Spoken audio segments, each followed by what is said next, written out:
dapat bahagia di tempat yang lain. Mengapa orang terus-menerus bermaksiat? Karena dia kira di situ ada kebahagiaan, tapi ternyata di situ justru ada kesulitan.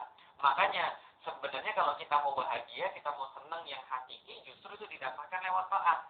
Karena taat kepada Allah itu akan memberikan dia sebuah ketenangan, akan memberikan dia sebuah rasa yang plong. Karena kenapa? Karena Allah sendiri yang punya hati manusia, Allah yang mengatur dan memanage hati manusia tadi. Artinya kalau kita bicara tentang orang baik, kenapa banyak cobaan, orang jahat kayaknya bahagia? Enggak tuh.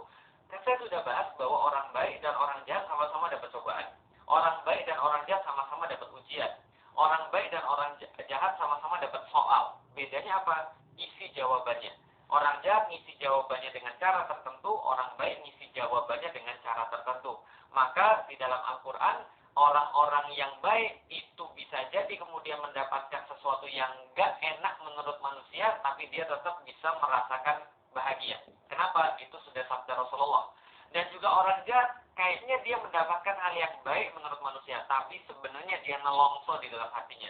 Hatinya sempit, hatinya kemudian merasa tertekan. Kenapa? Karena dia nggak akan pernah menemukan bahagia dalam keburukan. Pasti begitu, jamin. Taat pasti bahagia, maksiat pasti sengsara. Nggak usah di akhirat, di dunia sudah dikasih sebagiannya. Maka kalau Anda baik, pasti ada baik. Baik itu pasti ada balasan di dunia. Walaupun mungkin kita merasa itu kayaknya enggak. Tapi coba tanya sama orang-orang. Contoh kayak gini, contoh misalnya. Dia tuh baik banget Ustaz, tapi dia tuh miskin. Lah berarti itu kan pendapat kita.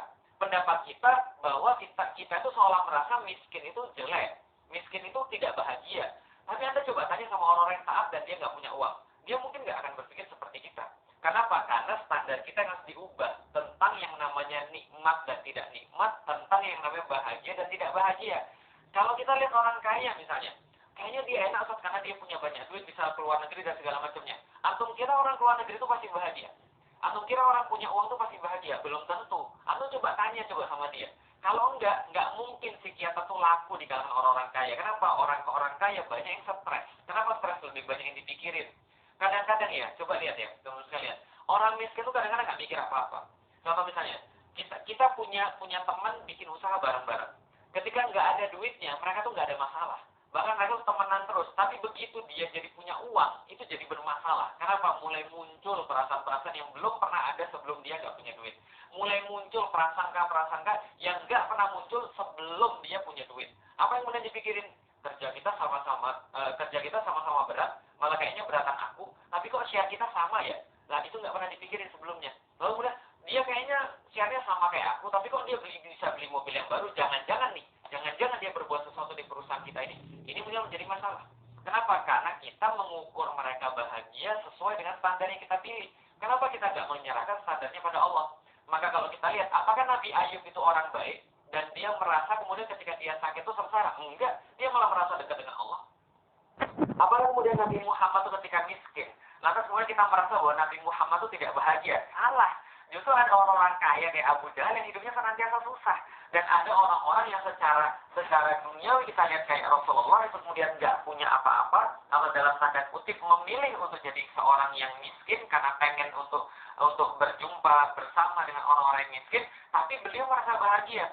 Dan Umar ketika berikutnya menjadi khalifah dikasih harta benda yang menggunung, lalu kemudian dikatakan pada dia, wahai Amirul Mukminin, telah datang kepada engkau pampasan-pampasan perang, harta-harta dibukakan kepada engkau, bahwa wilayah-wilayah dibukakan kepada engkau seperti tidak pernah dibukakan sebelumnya. Inilah kemuliaan yang datang kepada engkau, wahai Amirul Mukminin. Umar bin Khattab malah nangis. Coba antum bayangin ya, di depan antum dikasih duit ratusan miliar, tiba-tiba antum nangis. Kenapa Umar bisa nangis ketika mendapatkan harta sebegitu banyaknya, tumpukan latakan emas di depan wajah dia itu? Kenapa dia jadi nangis? Dia bilang, kalau ini adalah kemuliaan, maka ini harusnya datang kepada dua orang yang lebih mulia daripada saya. Yaitu adalah Abu Bakar, Khalifah Abu Bakar dan Rasulullah Shallallahu Alaihi Wasallam.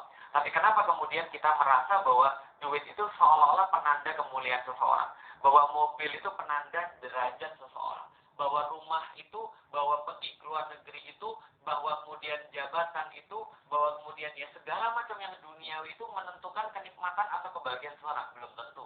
Coba lihat aja, banyak orang yang bunuh diri walaupun sudah punya segala-galanya. Artinya kebahagiaan itu bukan di situ. Bagi orang-orang muslim, kebahagiaan itu adalah diberikan oleh Allah Subhanahu wa taala. Wallahu indahu husnul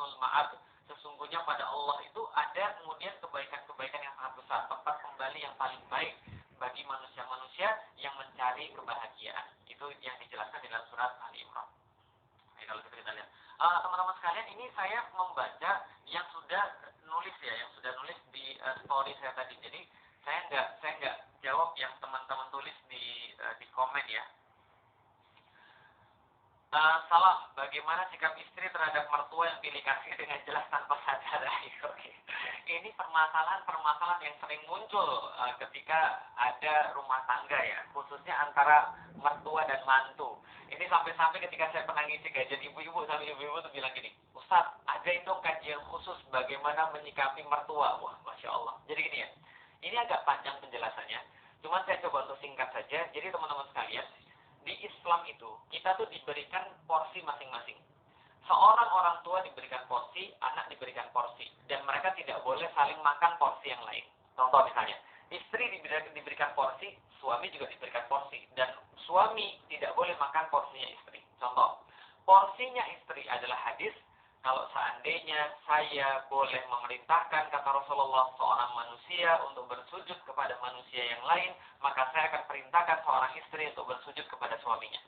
Itu porsinya istri, yang makan istri, bukan suami. Jadi suami nggak boleh bilang, Dek, kamu ngerti nggak? Ini dalilnya. Kamu tuh harusnya sujud sama aku, tapi kamu tuh kok disuruh bikin mie aja susah banget, suruh ini aja susah banget. Lalu kemudian istrinya juga makan porsi suaminya. Istrinya bilang, tahu nggak, Rasulullah itu berkata, sebaik-baik laki-laki adalah yang paling baik pada istrinya. Berarti kamu tuh tidak baik sebelum kamu tuh baik sama saya. Berarti apapun yang saya minta harus kamu penuhi. Tolong, 1 bulan 20 juta misalnya. Itu bukan porsinya dia. Itu porsi suaminya. Maka jangan makan porsi suaminya. Itu hadis untuk suaminya, jangan kamu pakai. Itu hadis untuk istrimu, jangan kamu pakai. Itu hadis untuk orang tua, jangan anak-anak pakai. Itu hadis untuk anak-anak, jangan orang tua pakai. Contoh, saya sering kali dengar orang tua bilang begini, kamu tuh ya gak tahu terima kasih. Kamu tuh tahu nggak, kamu tuh anak kualat. Kenapa? Saya tuh udah melahirkan kamu. Udah mudah robek daging saya gara-gara kamu. Sudah ngucur darah saya gara-gara kamu. Cuma tuh melahirkan anak durhaka kayak kamu, yang udah suruh sesuatu nggak mau, segala macam. Itu bukan dalilnya bapak ibunya. Itu dalil anaknya.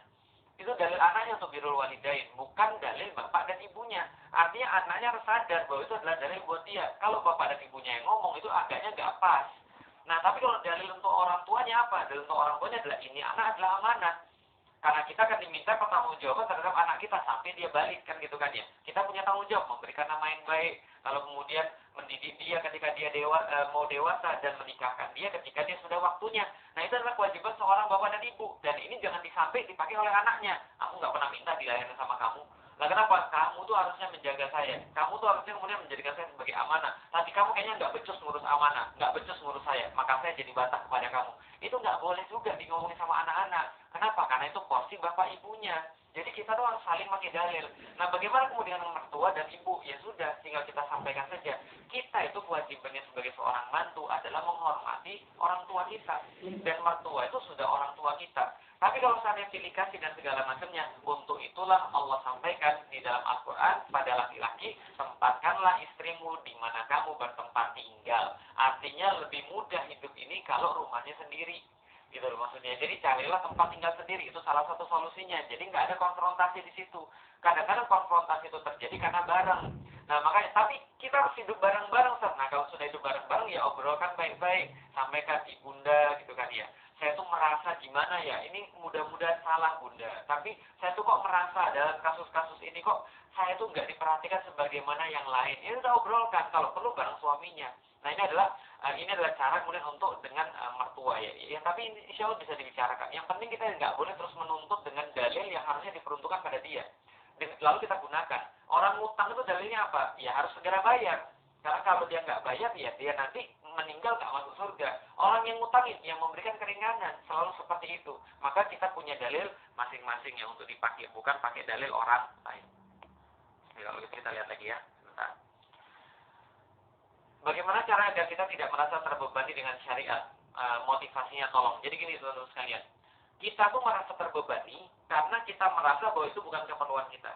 Tapi kalau kita merasa itu keperluan kita, bagaimana kita bisa terbebani? Gitu loh maksudnya. Contoh kayak begini misalnya. Kita pengen nikah. Lalu kemudian kita perlu cari seorang calon yang mau, ya kan? Lalu kemudian ketika kita sudah dapat calon yang mau, lantas kita harus datangi rumah dia, ya kan? Harus kemudian ngurus surat-surat pernikahan, ya kan? Atau anggap itu beban atau enggak, anu senang. Lain apa? Dalam pikiran anu, saya segera mendapatkan dia, gitu kan, yang saya cinta, yang saya inginkan. Lain apa? Saya ini adalah konsekuensi saya. Kalau ini adalah keperluan antum nggak akan merasa terbebani. Kapan kita merasa terbebani? Kalau kita merasa itu benefitnya bukan bagi kita. Pertanyaannya, ibadah kita tuh benefitnya bagi siapa? Bagi kita atau bagi Allah? Allah sudah bilang, saya nggak perlu ibadahmu. Saya nggak berkurang kekuasaan saya, nggak berkurang kemegahan saya, nggak berkurang kemudian keagungan saya. Kalaupun kamu nggak nyembah, kenapa? Menyembah pada Allah, bertasbih pada Allah seluruh yang ada di langit dan bumi. Apalah arti kalian? Bahwa kalian itu cuma ciptaan saja dan saya nggak perlu disembah oleh kalian. Cuman tahu dirinya kalian, kalau kalian tahu seperti apa kekuatan Allah dan seperti apa keagungan Allah dan Anda pengen mendapatkan balasan terbaik kepada Allah, pengen diurus di dunia oleh Allah, ya sudah sepantasnya Anda meminta kepada Allah. Dan ketika meminta kepada Allah, caranya gimana? Allah sudah kasih tahu, kalau kalian pengen minta kepada saya, wasta'inu bisabri wassalah. Salah satu contohnya, maka meminta tolonglah kepada saya dengan sabar dan meminta tolonglah kepada saya dengan sholat. Kan gitu kan ya. Artinya itu cara yang Allah perintahkan bagi kita. Artinya kalau kita masih merasa itu adalah sebuah beban, artinya kita belum merasa perlu atau kita belum mencintai. Karena beban itu akan hilang ketika cinta sudah mewujud, maka tidak ada beban pada orang-orang yang mencintai sesuatu. Contoh misalnya, antum mencintai seseorang, taruhlah ibu antum ya, ibunya bilang, mohon maaf ya dek, merepotkan kamu. Enggak, sudah kewajiban saya kok. Nah, kan gitu kan ya. Karena kita cinta. Oke lah kalau nggak sama ibu. Anda punya kekasih gitu kan ya, yang sangat Anda cintai.